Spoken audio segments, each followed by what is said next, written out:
Welcome to Long Haul Partners video tutorial series. This video is VT3, Take It or Leave It Part 2. That's video tutorial number 3, and that deals with how to use Take It or Leave It, that's a Take It or Leave It calculator, to make more money on a load you've already selected. As I promised you earlier this week, we had a video called Show Me the Money, Cost Control or Beat the Numbers. And in that video I promised you a follow-up tutorial to show you how to use the LHP Take It or Leave It calculator to make more money on a load, to do better trip planning once you've selected a load. Now you'll notice up here load 1, load 2, alright? And you'll notice they're basically identical. Estimated gross vehicle weight for load 76.8, 76.8. These are not two different loads. Normally we use Take It or Leave It to compare 2, 3, 4 different loads to see which one can be most profitable. In this case, we've selected a load, load 1, and we want to play with it to see if we can make more money with better trip planning. So everything in here as you come down, paid trip miles, baseline haul rate, paid empty miles. There are some empty miles we're getting paid for, 65 cents a mile, doesn't amount to much. We got our calculate our fuel surcharge, that's all in here, 44 cents a mile. Come down, trip income at settlement, obviously the same, 31.15. It doesn't matter how fast we drive or what we do, we're going to be paid 205 per mile on the load, and that's the end of that conversation. What we want to get down to here is in the expenses, and I want to just show you very quickly how this can work. Now, in this case, as we went through in the earlier video, Show Me the Money, Cost Control, and Beat the Numbers, we've got plenty of time to deliver this load. We are not in a hurry, so we have choices on how to use the time. We could sweep in Wednesday morning and Thursday morning, if you remember back. Or, as in this case, let's see what happens if we just drive a little more slowly.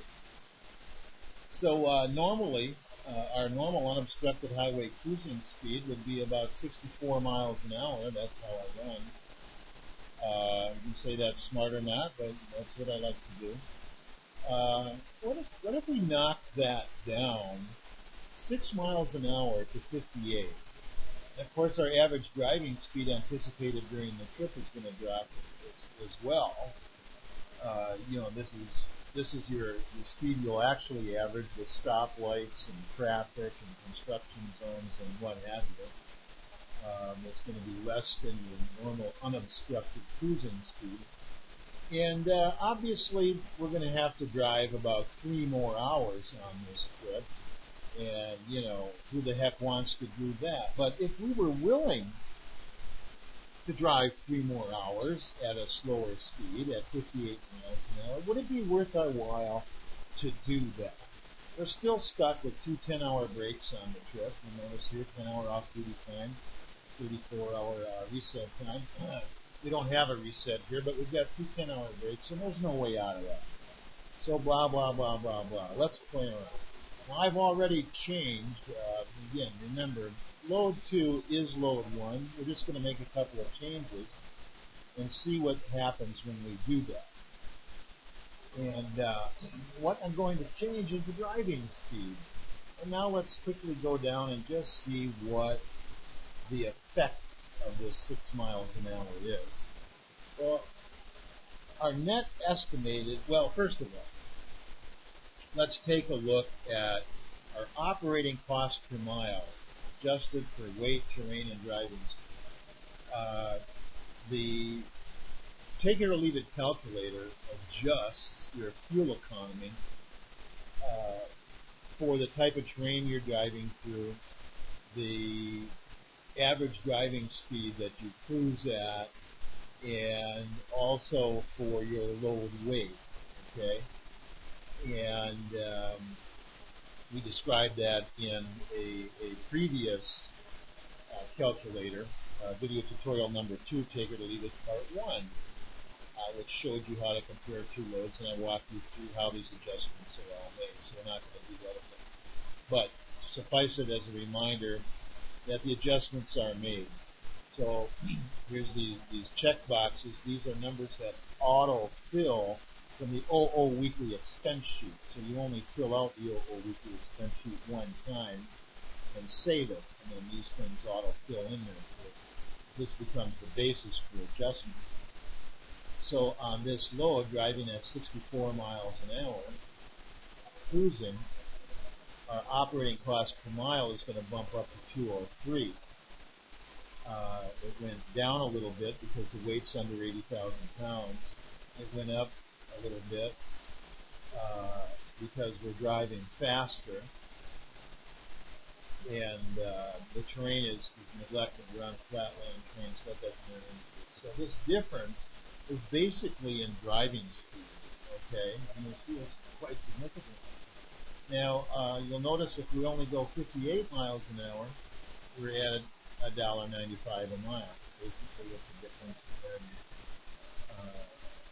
fuel adjustment. Now, this difference is, let me see here, I wrote this down. It's 3.95, it's 3.9%. So by slowing down, we cut our cost 2.9%. Let's just call it 4%. All right? You go, well, who cares? Oh, wow, I'm going to save 4%. I ain't driving slower. I'm not going to spend 3 more hours behind the wheel on this trip for 4%. Well, just hold on a second. And let's look at it a little further. Because remember,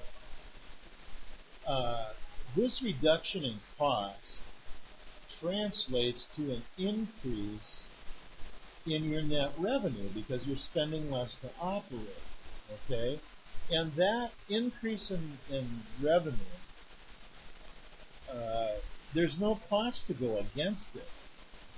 All of your fixed costs and variable expenses are already covered driving at 64 miles an hour. When you slow down to 58 and reduce your fuel cost, which indirectly increases your revenue, there is no additional cost, fixed cost or operating cost to assess against it. So this 4% decrease in your cost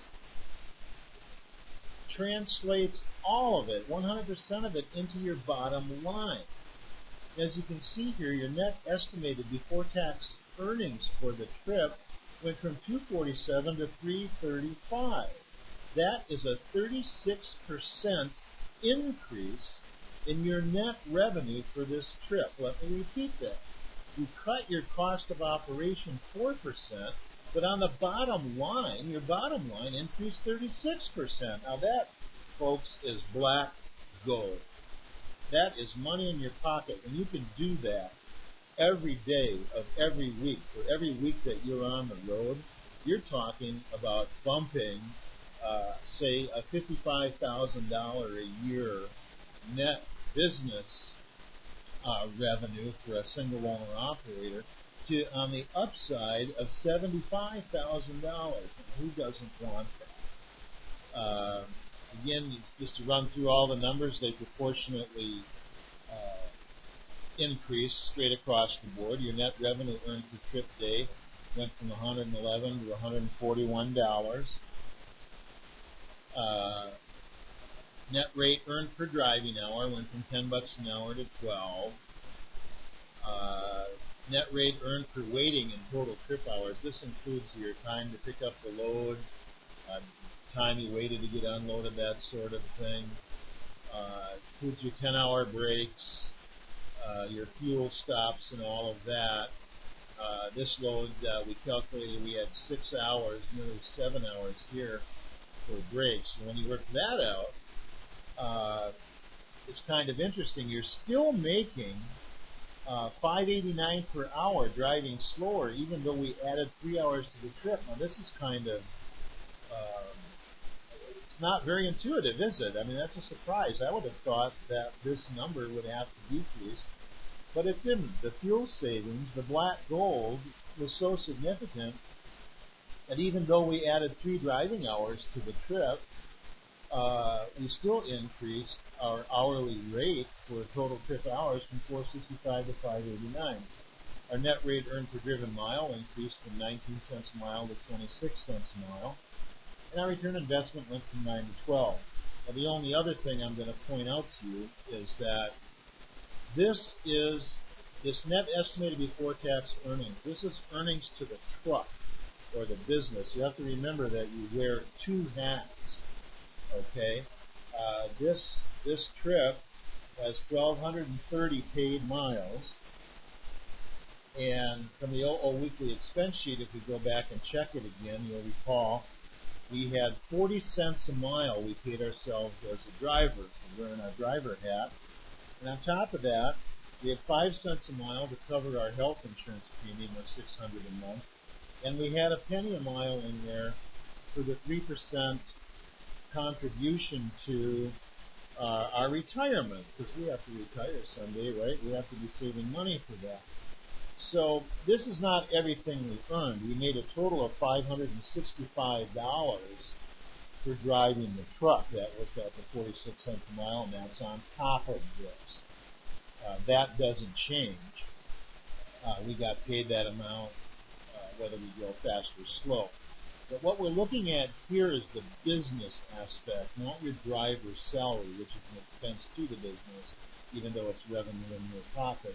It's a different hat. This is the business hat, and here we see an increase to the bottom line of 36%. And that is important. If you can do that regularly, you're suddenly making a very good living and not struggling so much. Now, in the future, we're going to show you some other LHP calculators. The fuel economy calculator, which shows various fitments and modifications to your truck and what kind of improvements in fuel economy you can get. For example, a fleet air filter, trailer side skirts, bore blades. There's just so many of them that are out there now, and some are really good, some are not quite so good. There's undertray systems, there's just all sorts of things. Anyway, thanks for tuning in.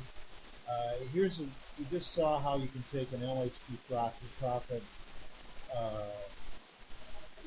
look-see and turn a 4% cost reduction into a 36% increase on your bottom line. That's what these tools can do for you. Thank you so much.